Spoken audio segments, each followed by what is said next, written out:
सवाल नंबर 1। दुनिया का सबसे पहला मेडिकल स्टोर किसने खोला?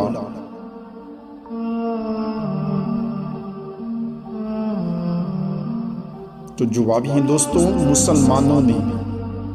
सवाल नंबर 2। वो कौन है जिसकी आंखें नहीं लेकिन रोता है? तो आप लोगों से रिक्वेस्ट है कि वीडियो अच्छी लगे तो लाइक करें और चैनल को सब्सक्राइब करें। तो जवाब है दोस्तों बादल। सवाल नंबर 3। वो कौन सी चीज़ हैं जो पैदा होते ही उड़ जाती हैं?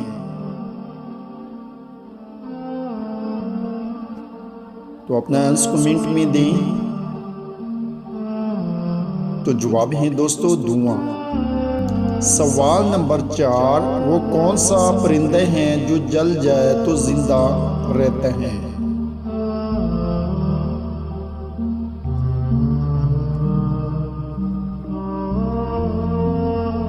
तो जवाब है दोस्तों जुगनू। सवाल नंबर 5।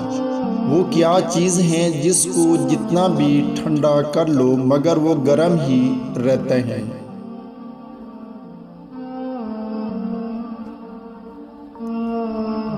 तो जवाब है दोस्तों गरम मसाला। दोस्तों आपने कितने सवालात के जवाब सही सोचे हैं नीचे कमेंट्स में ज़रूर बताएं। चैनल को सब्सक्राइब करें। शुक्रिया।